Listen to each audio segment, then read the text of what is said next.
தந்தை மகன் தூய் ஆவியாரின் பெயராலே.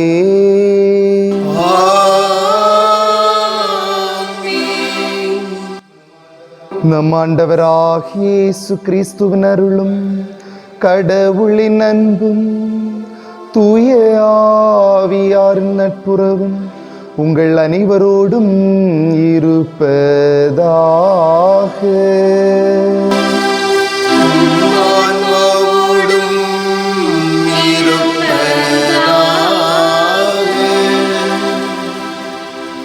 இறை இயேசுவில் அன்பிற்குரிய சகோதர சகோதரிகளே, பாஸ்கா காலத்தினுடைய 6ஆம் ஞாயிறை இன்று நாம் நினைவு கூர்ந்து கொண்டாடுகின்றோம். இன்றைய நாளிலே தூய ஆவியானவருடைய செயல்பாடுகளை பற்றி வாசகங்கள் அமைந்திருக்கின்றன. தூய ஆவியானவருடைய செயல்பாடுகளுக்கு ஏற்ப நாம் வாழுகின்ற நேரத்தில் புதிய ஆதாமாகிய இயேசுவாக நாம் மாறுகின்றோம். எனவே இந்த நாளிலே தூய ஆவியானவரை நம் உள்ளத்திலே வரவேற்க இப்பலியிலே நாம் பக்தியோடு ஜெபிப்போம். மேலும் இன்றைய பலியினை பாகோடு மற்றும் நெல்லிக்காவிளையில் உள்ள அனைத்து இறை மக்களுடைய கருத்துக்கள் நிறைவேறவும், இந்த திருப்பலியில் காணொலியின் மூலம் பங்கெடுத்து கொண்டிருக்கின்ற ஒவ்வொரு மக்களுடைய தேவைகள் நிறைவேறவும், அகில உலகில் உள்ள அனைத்து மக்களுக்கும் இறைவனுடைய ஆசீர்வாதம் கிடைப்பதற்காகவும் இப்பலியை நாம் ஒப்பு கொடுப்போம். அத்தோடு இந்த வாரத்தில் பிறந்த நாளை கொண்டாடுகின்ற பாலர் வகுப்பை சார்ந்த ஏட்சல் ரெமி, 6ஆம் வகுப்பினை சார்ந்த ஜெனிஷா, 16ஆம் வகுப்பினை சார்ந்த ஹெலன் ஆகிய அனைவரையும் இறைவன் நிறைவாக ஆசீர்வதிக்க இப்பலியை நாம் ஒப்பு கொடுப்போம்.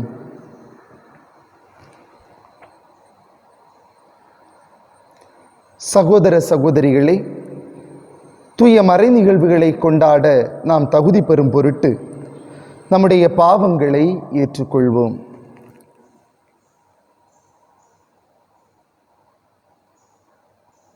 எல்லாம் வல்ல இறைவனிடமும் சகோதர சகோதரிகளே உங்களிடமும் நான் பாவியனை ஏற்றுக்கொள்கின்றேன். ஏனெனில் என் சிந்தனையாலும் சொல்லாலும் செயலாலும் கடமையில் தவறியதாலும் பாவங்கள் பல செய்தேன். என் பாவமே என் பாவமே என் பெரும் பாவமே.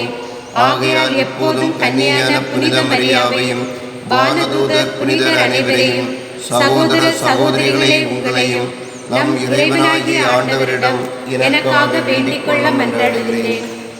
எல்லாம் வல்ல இறைவன் நம் மீது இரக்கம் வைத்து நம் பாவங்களை மன்னித்து நம்மை நிலை வாழ்விற்கு அழைத்து செல்வாராக. ஆமென்.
மன்றாடுவோமாக.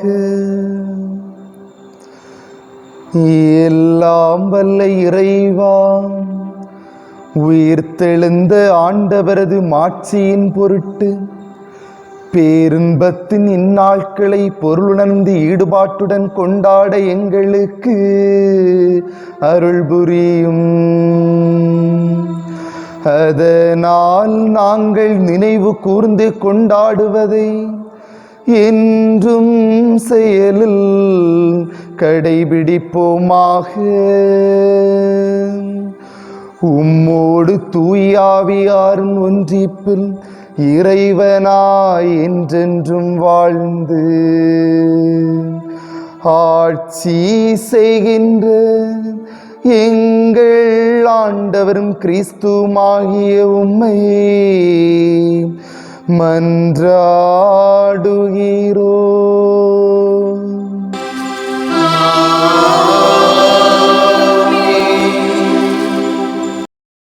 சமாரியர் மீது கைகளை வைக்கவே அவர்கள் தூய ஆவியை பெற்றார்கள். திருத்தூதர் பணிகள் நூலிலிருந்து வாசகம். 8ஆம் அதிகாரம் 5 முதல் 8, 14, 17 வரையுள்ள இறைவார்த்தைகள். அந்நாட்களில் பிலிப்பு சமாரியா நகர் சென்று அங்குள்ள மக்களுக்கு மெசியாவை பற்றி அறிவித்தார். பிலிப்பு சொன்னவற்றை கேட்கும் அவர் செய்த அரும் அடையாளங்களை கண்டு வந்த திரளான மக்கள் ஒரு மனதோடு அவருக்கு செவி சாய்த்தனர்.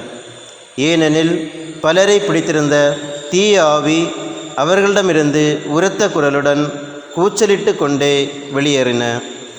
முடக்குவாதமுற்றோர், கால் ஊனமுற்றோர் பலரும் குணம் பெற்றனர். இதனால் அந்நகரில் பெரும் மகிழ்ச்சி உண்டாயிற்று. சமாரியர் கடவுளின் வார்த்தையை ஏற்றுக்கொண்டனர் என்பதை எருசலேமில் உள்ள திருத்தூதர்கள் கேள்விப்பட்டு பேதுருவையும் யோவானையும் அவர்களிடம் அனுப்பி வைத்தார்கள். அவர்கள் சென்று சமாரியர் தூய ஆவியால் ஆட்கொள்ளப்படுமாறு இறைவனிடம் வேண்டினார்கள். ஏனெனில் அதுவரை அவர்களுக்குள் யாரும் தூய ஆவி அருளப்படவில்லை. ஆண்டவராகிய இயேசுவின் பெயரால் அவர்கள் திருமுழுக்கு மட்டுமே பெற்றிருந்தார்கள். பின்பு பேதுருவும் யோவானும் தங்கள் கைகளை அவர்கள் மீது வைக்கவே அவர்கள் தூய ஆவியை பெற்றார்கள். ஆண்டவர் வழங்கும் அருள்வாக்கு. இறைவனுக்கு நன்றி. பதிலுரை பாடல். திருப்பாடல் 66. பல்லவி. அனைத்துலகோரே கடவுளை போற்றி ஆர்ப்பரியுங்கள்.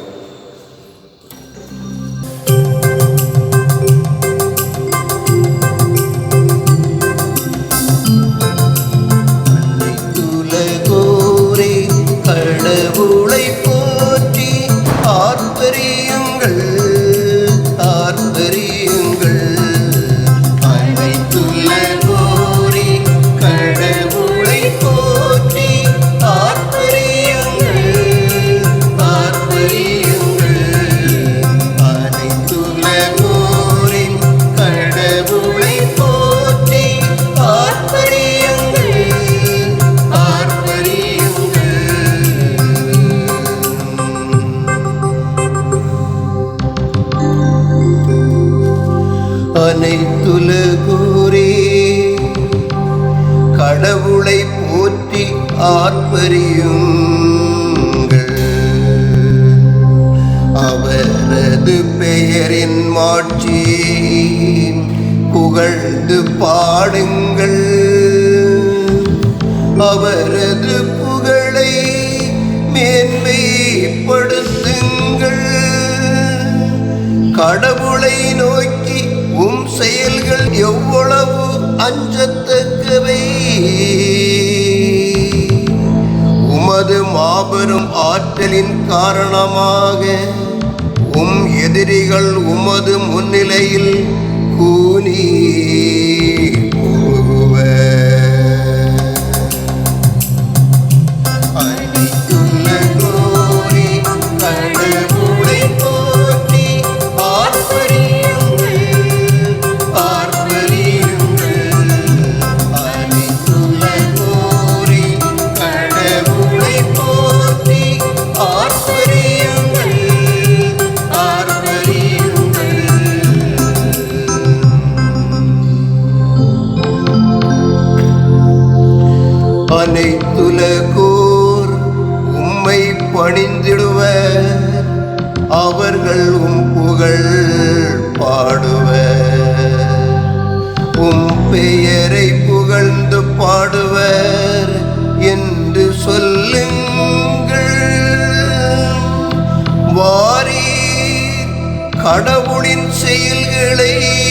பாரி.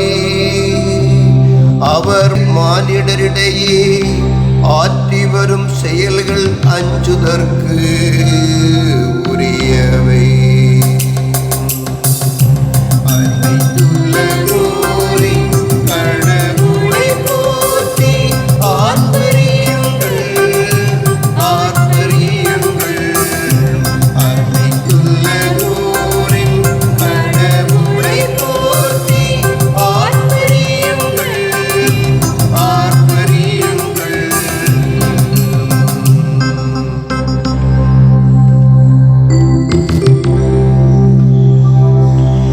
கடலை உயர்ந்த தரையாக அவர் மாற்றினார். அவற்றை அவர்கள் நடந்து கடந்தார்கள். அங்கே அவரில் நாம் மகிழ்வோம். அவர் தமது வலிமையால் என்றென்றும் அரசாள்கிறார். அவர் தம் கண்கள் வேற்றினத்தாரை கவனித்து வருகின்றன. கலகம் செய்வோர் அவருக்கு எதிராக தலை தூக்காதிருப்பாராக.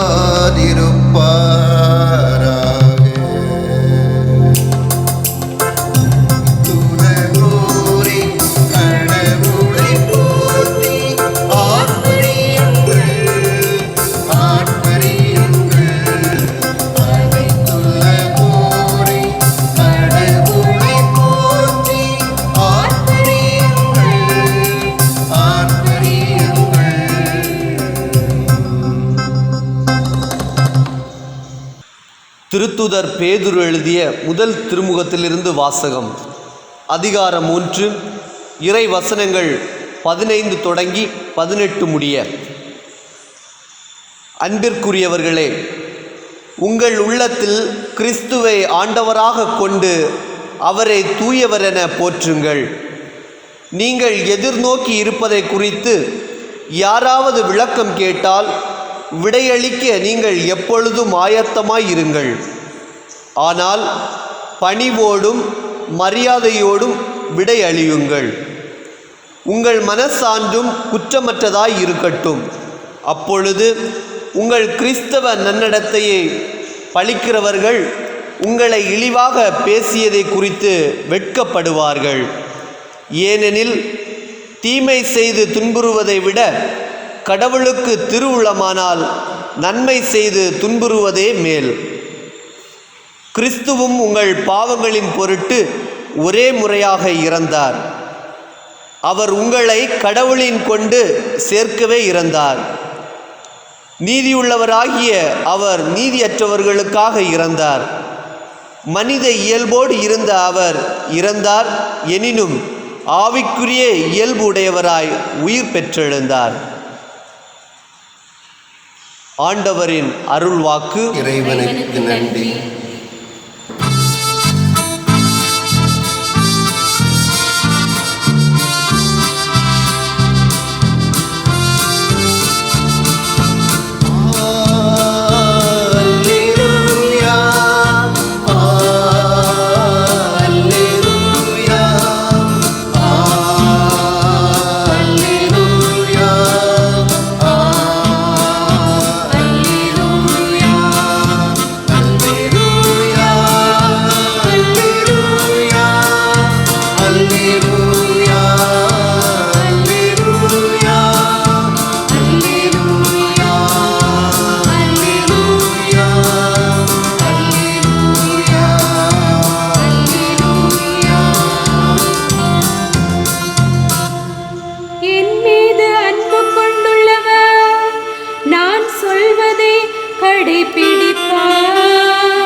அவரிடம் குடிக்கொள்வோம் என்கிறார் ஆண்டவர். அல்லேலூயா, அல்லேலூயா, அல்லேலூயா, அல்லேலூயா, அல்லேலூயா, அல்லேலூயா, அல்லேலூயா, அல்லேலூயா.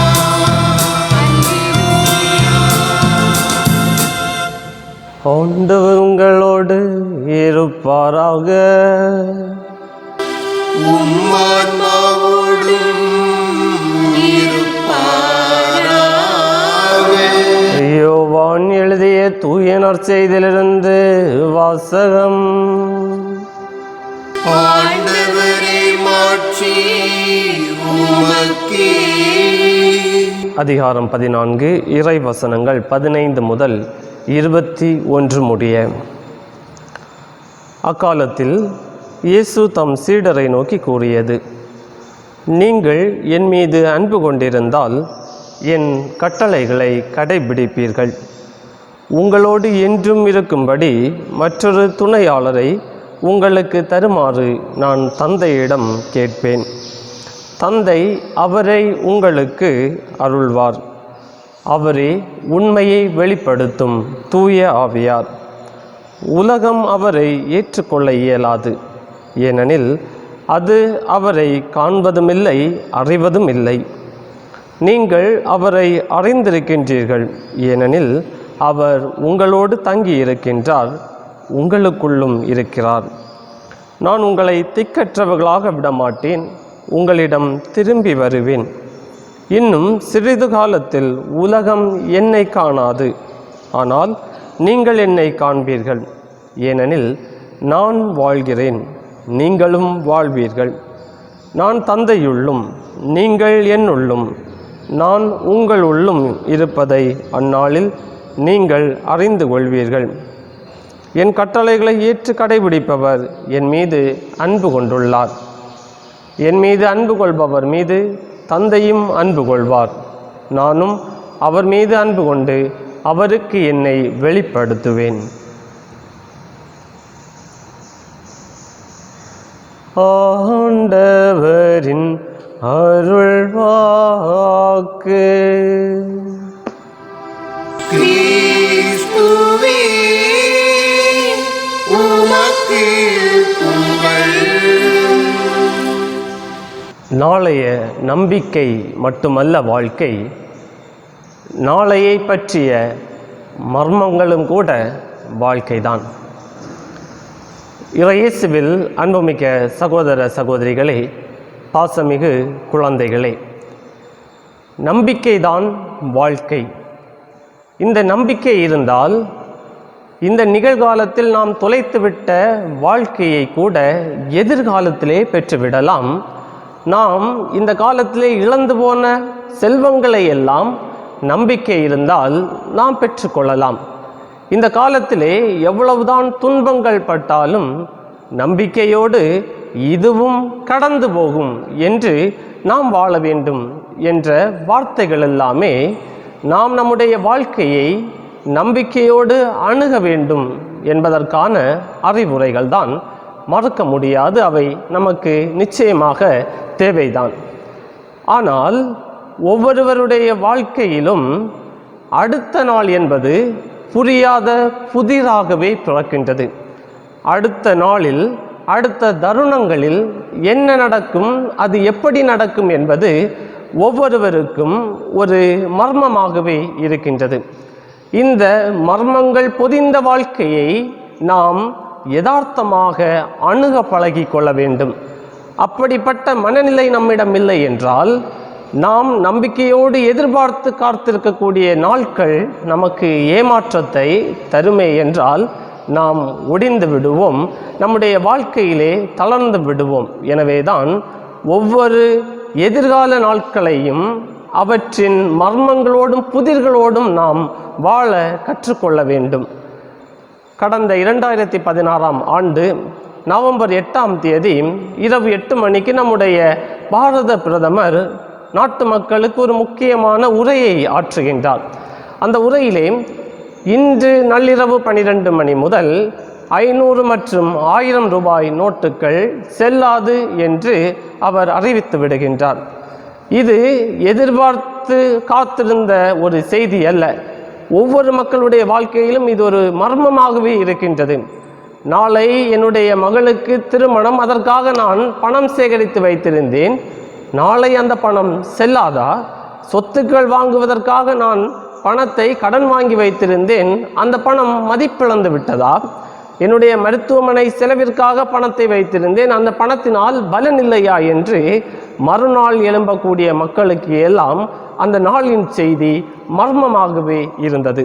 இன்னும் 2017 ஆண்டு நவம்பர் மாதத்திலே ஒரு நிகழ்வு அமெரிக்காவிலே நடக்கின்றது.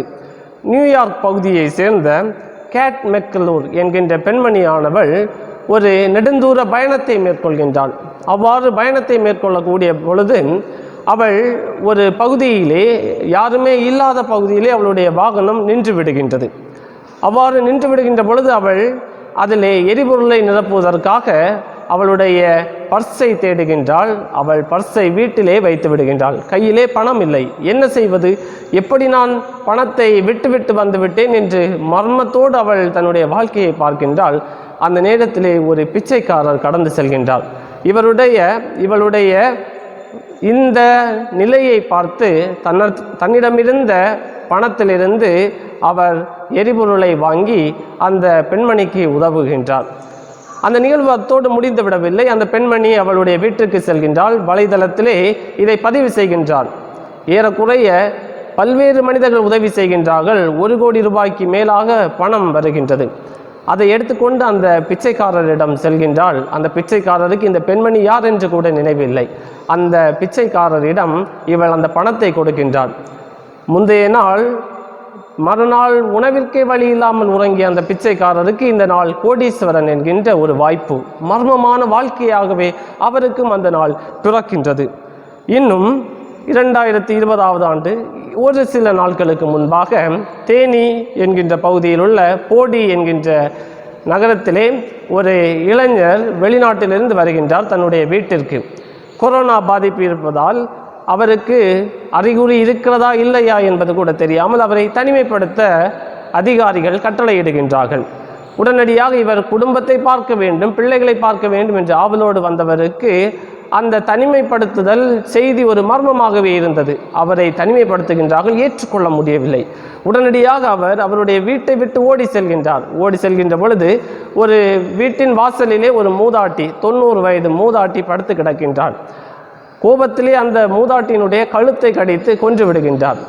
90 வருடங்கள் வாழ்க்கையிலுடைய துன்பங்களையும் இன்பங்களையும் கடந்து சென்ற மூதாட்டிக்கு ஒரு மனிதனுடைய வாயினால் கடிபட்டு சாக வேண்டும் என்பது அந்த ஊர் மக்களுக்கும் அந்த தாய்க்கு கூட மர்மமாகவே இருந்திருக்கின்றது.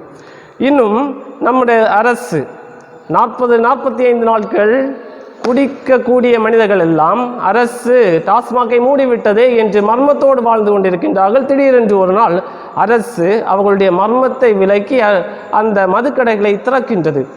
மக்களுக்கு மகிழ்ச்சி. ஆனால் தாய்மார்களுக்கு ஏன் அரசு இப்படி செய்துவிட்டது என்று மர்மத்தோடு அந்த வாழ்க்கையை பார்க்கின்றார்கள். மறுநாள் சென்னை ஹைகோர்ட் சொல்கின்றது அதை நாம் மூட வேண்டும் என்றது.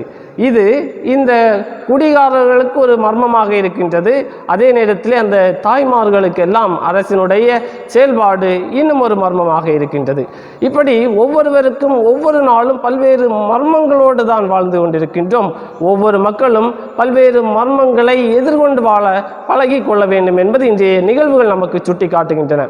இந்த கொரோனா எனக்கூடிய தொற்று நோய் வந்தவுடன் நமது அரசு பல்வேறு முயற்சிகளை எடுத்தது. அப்படி முயற்சிகளை எடுக்கின்ற பொழுதுதான் மத்திய அரசு என்ன சொல்கின்றது? நீங்கள் வீட்டிலிருந்து கைதட்டுங்கள், அதன் பிறகு விளக்குகளை ஏந்தி வாழ்த்து சொல்லுங்கள், அதன் பிறகு மலர்களை தூவி நாம் வாழ்த்துக்கள் சொல்வோம், இப்பொழுது நீங்கள் கொரோனாவோடு வாழ பழகி கொள்ளுங்கள் என்ற செய்திகள் எல்லாம் கேட்கின்ற பொழுது நம்மை சுற்றி என்னதான் நடக்கின்றது, இது எல்லாம் எப்படிப்பட்ட யதார்த்தங்கள் என்று மர்மத்தோடு தான் நாம் இவற்றை எல்லாம் அணுகுகின்றோம். இவ்வாறு இவற்றை எல்லாம் நாம் பார்க்கின்ற பொழுது நம்முடைய மனம் சலிப்படைந்து விடுகின்றதா? அப்படி என்றால் நாம் நம்முடைய வாழ்க்கையின் மர்மங்களோடு வாழ பழகி கொள்ளவில்லை. நாம் நம்பிக்கையோடு மட்டும் வாழ்ந்தால் போதாது, நம்முடைய வாழ்க்கையை சுற்றியுள்ள மர்மங்களையும் நாம் புரிந்து கொண்டு அவற்றோடு வாழ பழகி கொள்ள வேண்டும் என்று இன்றைய வாசகங்களும் வழிபாடுகளும் நமக்கு அழைப்பு விடுக்கின்றன. இயேசுவில் அன்புமிக்க சகோதர சகோதரிகளை, பாஸ்கா காலத்தின் 6ஆம் ஞாயிறை கொண்டாடக்கூடிய இந்த நாளிலே நமக்கு தரக்கூடிய செய்தி ஒரு யதார்த்தமான செய்தியாக இருக்கின்றது.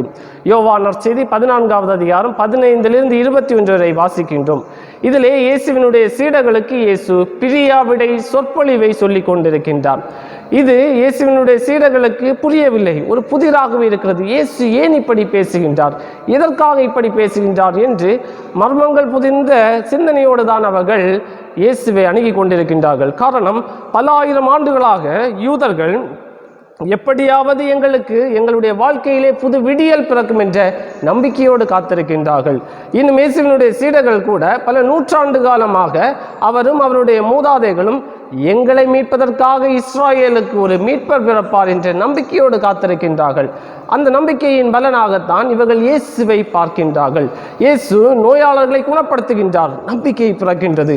இயேசு வலுவற்றவர்களுக்கு நம்பிக்கை ஊட்டுகின்றார், இன்னும் நம்பிக்கை பிறக்கின்றது. அதிகாரத்தோடு போதிக்கின்றார், நம்பிக்கை பிறக்கின்றது. நோயாளர்களுக்கும் தீய சக்திகளை எல்லாம் விரட்டுகின்றார், நம்பிக்கை பிறக்கின்றது. இறந்தவர்களை உயிர்த்தெழ செய்கின்றார், நம்பிக்கை பிறக்கின்றது. ஆனால் இந்த இயேசு இப்பொழுது எதற்காக பிரியாவிடை சொற்பொழிவை சொல்ல வேண்டும்? உங்களோடு நான் இன்னும் ஒரு சில காலம்தான் இருப்பேன்.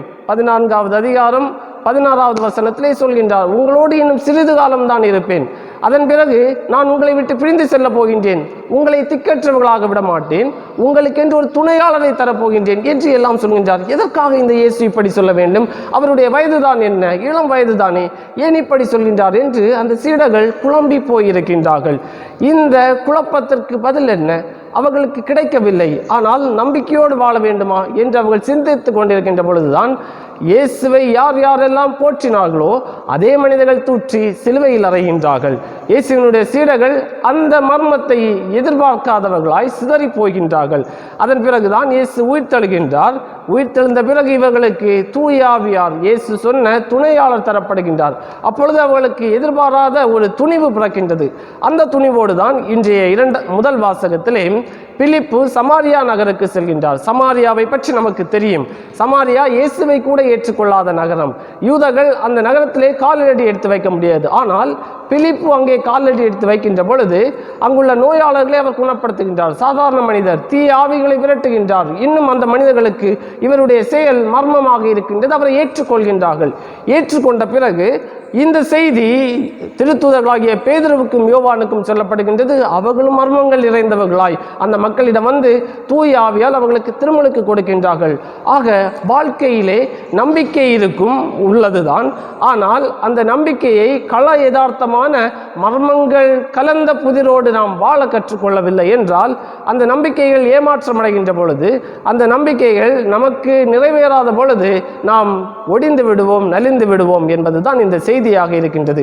எனவே இன்றைய வாசகங்கள் நமக்கு தரக்கூடிய செய்தி இதுதான். இயேசுவில் நம்புமிக்க சகோதர சகோதரிகளை, ஒவ்வொரு நாளும் நம்முடைய வாழ்க்கையை நாம் நம்பிக்கையோடு கடந்து செல்ல வேண்டும். அதே நேரத்திலே மறுநாள் என்பது மர்மங்கள் நிறைந்த நாளாகவே இருக்கின்றது. நம்மை சுற்றியுள்ள யதார்த்தத்தை பார்ப்போம். சென்னையிலிருந்து நம்முடைய உறவினர்கள் வருகின்றார்களே என்றால் அவர்களை நாம் கொரோனா இவர்களிடம் இருக்குமா என்ற மர்மத்தோடு தான் வாழ்ந்து கொண்டிருக்கின்றோம், பார்த்து கொண்டிருக்கின்றோம். வெளிநாட்டிலே உறவினர்கள் இருக்கலாம், நம்முடைய நண்பர்கள், என் கணவன், நம்முடைய பிள்ளைகள் கூட இருக்கலாம். அவர்கள் வருகின்ற பொழுது கூட நம்முடைய சமூகம் அவர்களை ஒரு மர்ம பார்வையோடு பார்க்கத்தான் இன்றைய காலகட்டம் நமக்கு கற்றுத் தந்திருக்கின்றது. இப்படிப்பட்ட இந்த சூழ்நிலைகளை நம்பிக்கை இழந்து நாம் வாழ்ந்து விட்டோமே என்றால் நம்முடைய யதார்த்த வாழ்க்கை எங்கே போய்விட்டது என்று நாம் சிந்திக்க அழைக்கப்படுகின்றோம். எனவே ஒவ்வொரு மர்மமும், அந்த மர்மத்திலே பல மறைபொருள்கள் ஒளிந்திருக்கின்றன. நம்முடைய கிறிஸ்தவ வாழ்க்கை மர்மங்கள் கலந்த வாழ்க்கை தான். மறுநாள் சீடர்களுக்கு என்ன ஆகும் என்பது யாருக்குமே தெரியாது. கிறிஸ்துவுக்காக பணிவிடை செய்கின்ற பொழுது என்ன சோதனைகள் நமக்கு வரும் என்பது நமக்கு தெரியாது. ஆனால் அந்த யதார்த்தத்தை நாம் புரிந்து கொண்டு வாழ்கின்ற பொழுது நம்மை எல்லாம் படைத்த இறைவன் நம்மை நிறைவாக அன்பு செய்கின்றார். நமக்காக இறந்து பாடுகள் பட்ட இயேசு கிறிஸ்து நம்மை அன்பு செய்கின்றார். நமக்காக எல்லா வரங்களையும் பொழியக்கூடிய தூய ஆவியை நமக்காக தருவார் என்ற நல்ல நம்பிக்கையோடு நாம் வாழ கற்றுக்கொள்ள வேண்டும். அப்பொழுது நம்முடைய வாழ்க்கை வளம் மிகுந்த கனி மிகுந்த வாழ்க்கையாக இருக்கும். அதற்கான வரம் வேண்டி இன்றைய பலியிலே நாம் அனைவருமே இணைந்து ஜெபிப்போம். ஒருவர் மற்றவருக்காக இறைவேண்டல் செய்வோம். துணையாளராம் தூய ஆவியார் நமக்காக எப்பொழுதும் நம்மோடு உடன் பயணிப்பார். ஏனெனில் நாளைய நம்பிக்கை மட்டுமல்ல வாழ்க்கை, நாளையை பற்றிய மர்மங்களும் கூட வாழ்க்கைதான். அனைவரும் எழுந்து நின்று நமது விசுவாசத்தை அறிக்கையிடுவோம்.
அனைவரும் சிறிது நேரம் கண்களை மூடி இறைவனை நோக்கி நாம் ஜெபிப்போம்.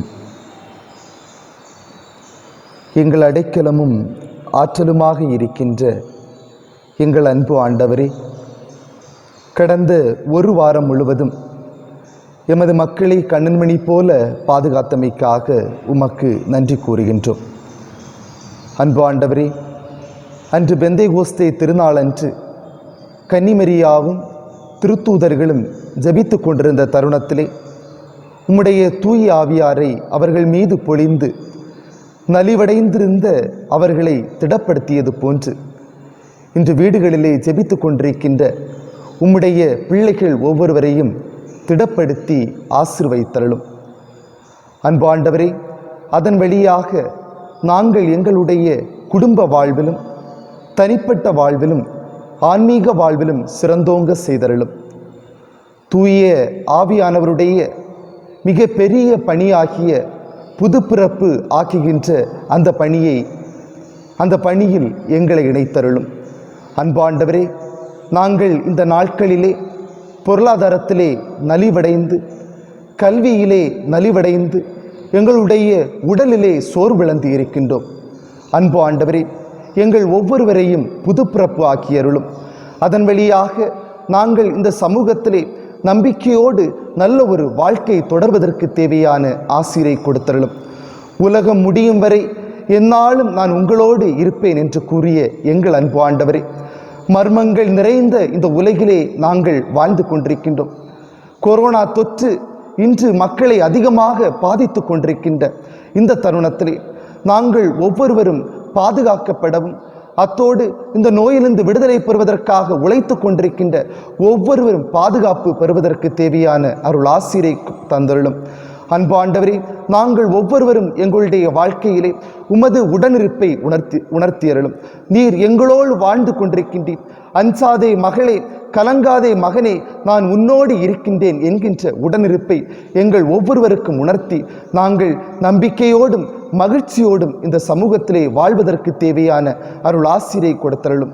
அன்பாண்டவரே, எங்கள் பங்கு மக்கள் ஒவ்வொருவருடைய தனிப்பட்ட கருத்துக்கள் அனைத்தையும் நிறைவேறச் செய்தருளும்.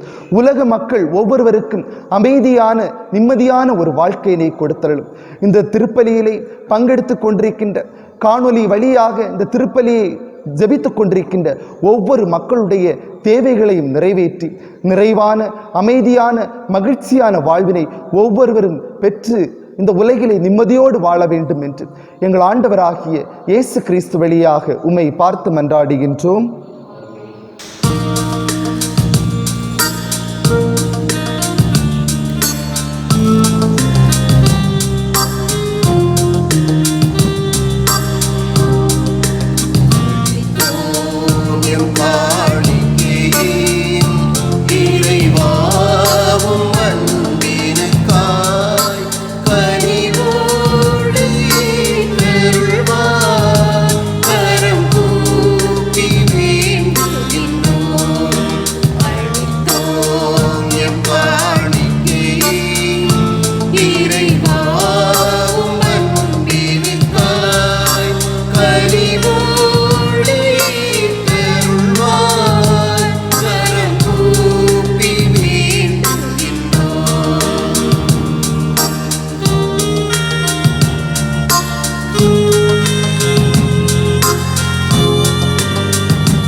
சகோதர சகோதரிகளே, என்னுடையதும் உங்களுடையதுமான இப்பலி எல்லாம் வல்ல தந்தையாகி இறைவனுக்கு ஏற்றதாகும்படி மன்றாடுங்கள்.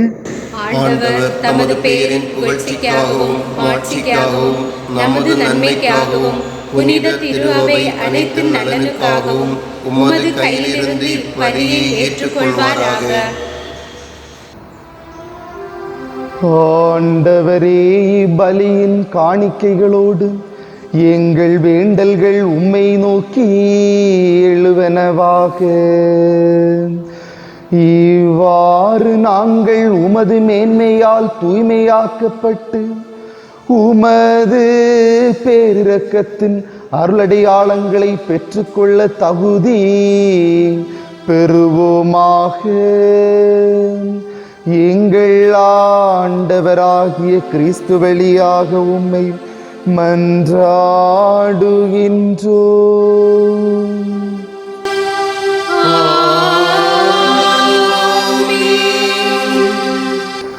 ஆண்டவர் உங்களோடு இருப்பாராக.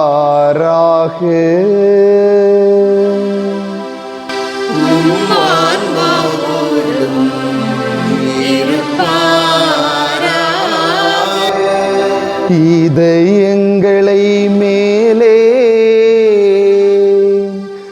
எழுப்புங்கள். ஆண்டவரிடம் எழுப்பியுள்ளோம். நம் இறைவனாகிய ஆண்டவருக்கு நன்றி கூறுவோம்.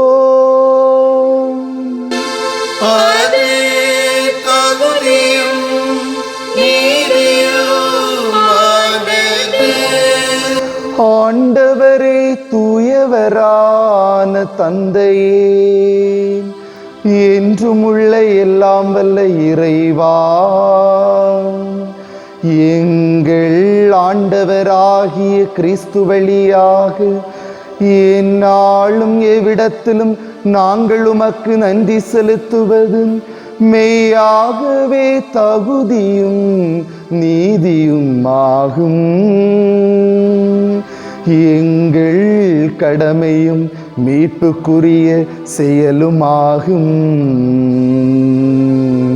கிறிஸ்து தம் திருவுடலை ஒப்பு கொடுத்து சிலுவையின் மெய்யான பலியில் முற்கால பலிகள் நிறைவு பெற செய்தருளினார்.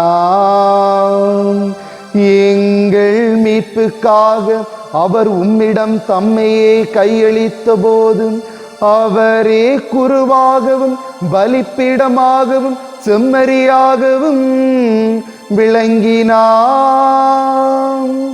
ஆகவே பாஸ்கா மகிழ்ச்சி பொங்க அனைத்துலகின் மாந்தர் அனைவரும் அக்களிக்கின்றனர்.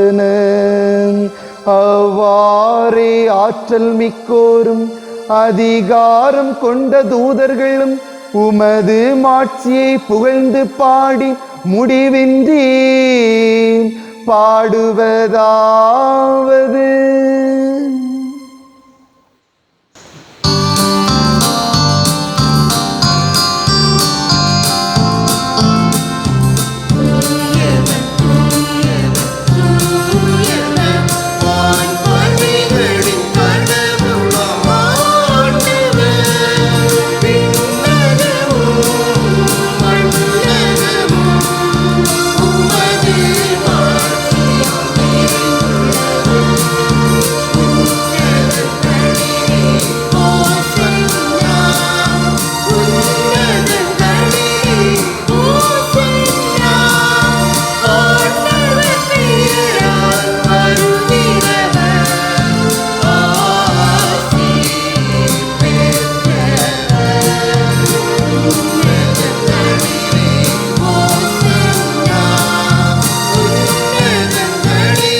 ஆண்டவரே, நீர் மெய்யாகவே தூயவர், தூய்மை அனைத்துக்கும் ஊற்று. ஆகவே உம்முடைய ஆவியை பொழிந்து இக்காணிக்கைகளை தூய்மைப்படுத்த உம்மை வேண்டுகின்றோம். இவ்வாறு எங்கள் ஆண்டவர் இயேசு கிறிஸ்துவின் உடலும் இரத்தமுமாக எங்களுக்கு இவை மாறுவனவாக. அவர் பாடுபட உளம் கனிந்து தம்மை கையளித்த போது அப்பத்தை எடுத்து நன்றி செலுத்தி அதை பிட்டு தம் சீடர்களுக்கு அளித்து கூறியதாவது: அனைவரும் இதிலிருந்து பெற்று உண்ணுங்கள்.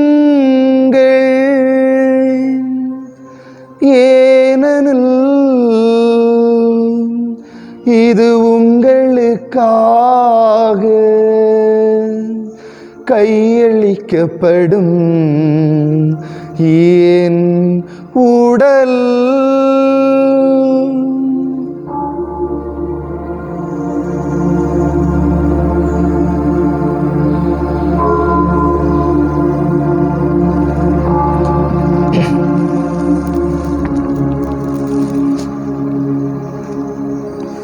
அவ்வண்ணமே இரவு விருந்தை அருந்திய பின் கிண்ணத்தையும் எடுத்து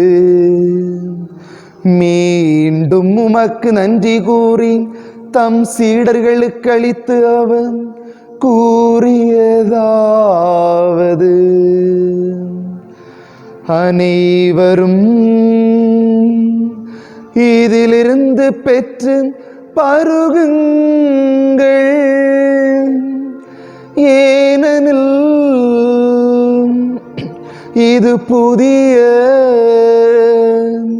நிலையான உடன்படிக்கைக்குரிய என் இரத்தத்தின் கிண்ணம்.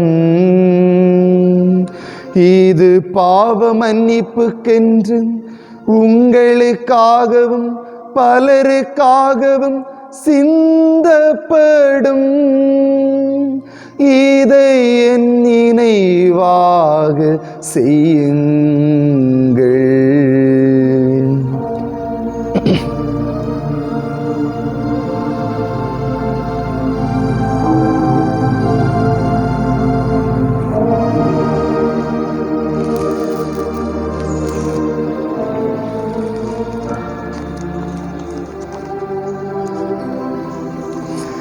நம்பிக்கையின் மறைபொருள். ஆண்டவரே, நீர் வருமளவும் உமது இறப்பினை அறிக்கையிடுகின்றோம், உமது உயிர்ப்பினையும் எடுத்துரைக்கின்றோம். ஆகவே ஆண்டவரே, நாங்கள் கிறிஸ்துவின் இறப்பினையும் உயிர்ப்பினையும் நினைவு கூர்ந்து வாழ்வு தரும் அப்பத்தையும் மீட்பளிக்கும் கிண்ணத்தையும் உமக்கு ஒப்புக் கொடுக்கின்றோம். உம் திருமுன் நின்று உமக்கு ஊழியம் புரிய தகுந்தவர்கள் என எங்களை ஏற்றுக்கொண்டீர். எனவே உமக்கு நன்றி செலுத்துகின்றோம். மேலும் கிறிஸ்துவின் உடலிலும் இரத்தத்திலும் பங்கு கொள்ளும் எங்களை தூய் ஆவியார் ஒன்று சேர்க்க வேண்டுமென உம்மை தாழ்மையுடன் மன்றாடுகின்றோம். ஆண்டவரே, உலகெங்கும் பரவி இருக்கும் உமது திரு அவையை நினைவு கூர்ந்தருளும். எங்கள் திருத்தந்தை பிரான்சிஸ், எங்கள் ஆயர் ஜெரோம்தாஸ், எல்லா திருநிலையினராகிய அனைவரோடும் உமது திரு அவை அன்பில் நிறைவு பெற செய்தருளும். மேலும் உயிர்த்தெழும் எதிர்நோக்குடன் துயில் கொள்ளும் எங்கள் சகோதர சகோதரிகளையும் இறந்தோர் அனைவரையும் இரக்கத்துடன் நினைவு கூர்ந்து உமது திருமுக ஒளியில் ஏற்றருளும். எங்கள் அனைவர் மீதும் இரக்கமாயிரும். கடவுளின் கன்னித்தாயான புனித மரியா, அவருடைய கணவரான புனித யோசேப்பு, புனித திருத்தூதர்கள், இவ்வுலகில் உமக்கு உகந்தவராயிருந்தோராகிய புனிதர் அனைவருடனும் நாங்கள் நிலை வாழ்வில் பங்கு கொள்ளும் தகுதி பெற்று உம் திருமகன் இயேசு கிறிஸ்து வழியாக உம்மை புகழ்ந்தேத்தும் வரமருள உம்மை மன்றாடுகின்றோம்.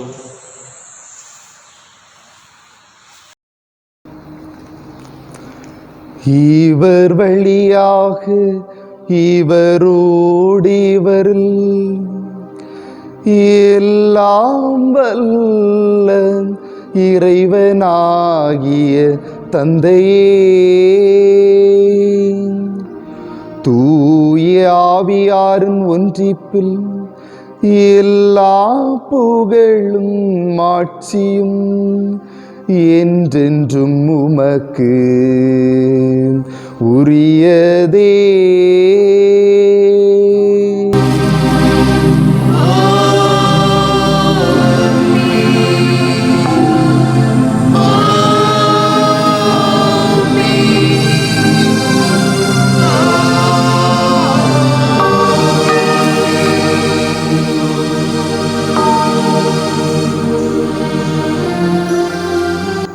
மீட்பெரும் கட்டளையால் கற்பிக்கப்பட்டு இறை படிப்பினையால் பயிற்சி பெற்ற நாம் துணிந்து பாடுவோம். விண்ணுலகில் இருக்கிற எங்கள் தந்தையே, உமது பெயர் தூயது என போற்ற பெறுக. உமது ஆட்சி வருக. உமது திருவிழம் விண்ணுலகில் நிறைவேறுவது போல மண்ணுலகிலும் நிறைவேறுக. எங்கள் அன்றாட உணவை இன்று எங்களுக்கு தாரும். எங்களுக்கு எதிராக குற்றம் செய்வோரை நாங்கள் மன்னிப்பது போல எங்கள் குற்றங்களை மன்னியும். எங்களை சோதனைக்கு உட்படுத்தாதேயும். தீமையிலிருந்து எங்களை விடுவித்தருளும். ஆண்டவரே, தீமை அனைத்திலிருந்தும் எங்களை விடுவித்து எங்கள் வாழ்நாளில் அமைதியை கனிவுடன் அருள உம்மை மன்றாடுகின்றோம். உமது இரக்கத்தின் உதவியால் நாங்கள் பாவத்திலிருந்து எப்போதும் விடுதலை பெற்று யாதொரு கலக்கமும் இன்றி நலமாயிருப்போமாக. நாங்கள் எதிர்நோக்கி இருக்கும் பேன்பத்திற்காகவும் எம் மீட்பராகிய இயேசு கிறிஸ்துவின் வருகைக்காகவும் காத்திருக்கின்றோம். ஏனெனில் ஆட்சியும் வல்லமையும் மாட்சியும் என்றென்றும் உமதே. ஆண்டவரே இயேசு கிறிஸ்துவே, அமைதியை உங்களுக்கு விட்டு செல்கின்றேன், என் அமைதியை உங்களுக்கு அளிக்கின்றேன் என்று உம் திருத்தூதர்களுக்கு மொழிந்தீரே. எங்கள் பாவங்களை பாராமல் உமது திரு அவையின் நம்பிக்கையை கண்ணோக்கி உமது திருவுளத்திற்கு ஏற்பதற்கு அமைதியையும் ஒற்றுமையும் அருள்வீராக. என்றென்றும் வாழ்ந்து ஆட்சி செய்கின்றவன் நீரே.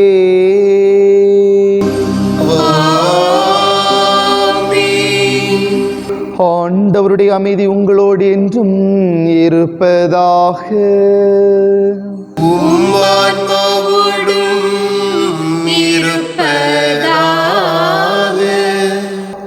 ஒருவருக்கொருவர் அமைதியை பகிர்ந்து கொள்வோம். அமைதி.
இதோ இறைவனின் செம்மறி, இதோ உலகின் பாவங்களை போக்குபவர்.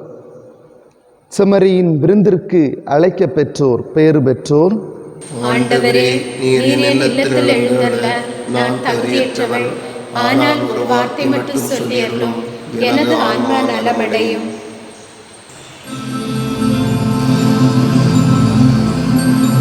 கிறிஸ்துவின் ஆன்மாவே, என்னை புனிதமாக்கும். கிறிஸ்துவின் திருவுடலே, என்னை மீட்டருளும். கிறிஸ்துவின் திருரத்தமே, எனக்கு எழுச்சியூட்டும். கிறிஸ்துவின் விழாவின் தண்ணீரே, என்னை கழுவும்.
நன்றி கூறி மன்றாடுவோமாக. என்றென்றுமுள்ள எல்லாம் வல்ல இறைவா, கிறிஸ்துவின் உயிர்ப்பினால் நிலைவாழ்வுக்கு எங்களை புதுப்பித்தீர். பாஸ்காருடையாளத்தின் கனிகளை எங்களில் பெருகச் செய்து எங்கள் உள்ளங்களில் மீட்பளிக்கும் உணவின் ஆற்றலை பொழிந்தருள்வீராக. எங்கள் ஆண்டவராகிய கிறிஸ்து வழியாக உம்மை மன்றாடுகிறோம்.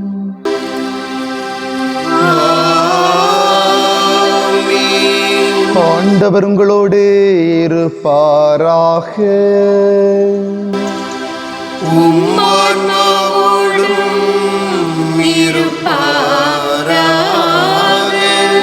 எல்லாம் வல்ல இறைவன் தந்தை மகன் தூயாவியார் உங்களுக்கு ஆசி வழங்குவாராக.